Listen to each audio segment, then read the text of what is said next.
NEET paper લીકની આગ માંડ ઠરી ત્યાં જામનગર સ્થિત ગુજરાત આયુર્વેદ યુનિવર્સિટીનું પેપર લીક થયાનો દાવો થતા શિક્ષણ જગતમાં ખળભળાટ મચી જવા પામ્યો છે। BAMS ત્રીજા વર્ષના શલ્યતંત્ર વિષયની 20 જુલાઈએ યોજાયેલી પરીક્ષામાં પ્રશ્નપત્ર લીક થયાની ગંભીર ચર્ચા શરૂ થઈ છે। પરીક્ષા પૂર્ણ થયા બાદ સોશિયલ મીડિયા અને વોટ્સએપ પર વાયરલ થઈ રહેલા પ્રશ્નોની મૂળ પ્રશ્નપત્ર સાથે સરખામણી કરતા કુલ 12માંથી 11 પ્રશ્નો એક સરખા હોવાનું સામે આવતા સનસનાટી મચી છે।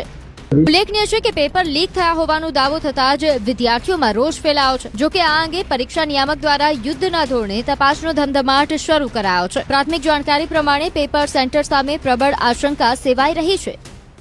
20 તારીખનું પેપર હતું એટલે એની અંદર પેપર તો સવારના ટાઈમમાં હતું। મારી પાસે જ્યારે ફોન આવ્યો ત્યારે સાંજના સમયની અંદર ફોન આવીને કીધું કે આવી રીતે આ પેપર છે એમાંથી આટલા મુદ્દાઓ પૂછાણા છે, મોબાઈલની અંદર એવા ઇમ્પોર્ટન્ટ આપેલા છે એવું કરીને આપેલો હતો। ત્યારે પેપર એ તો 12:30 પેપર પૂરું થઈ જાય છે સવારના ટાઈમમાં। સાંજના ટાઈમમાં મને આવ્યો છે એટલે વાત થઈ, રજૂઆત થઈ, એના ઉપર અમે આગળ શું છે એમાં તથ્ય શું છે એના માટેનું અમે આગળ તપાસ એને કરવાના છે।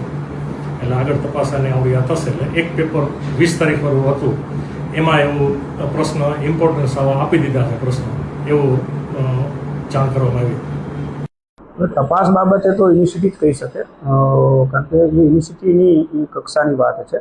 મારું જે કામ હતું મને ધ્યાનમાં આવ્યું અને એક જવાબદાર વ્યક્તિ તરીકે અને સ્પોર્ટમાં ગયેલ હતા એટલે મેં જે તે સમયે તરત જ યુનિવર્સિટીને જાણ કરી।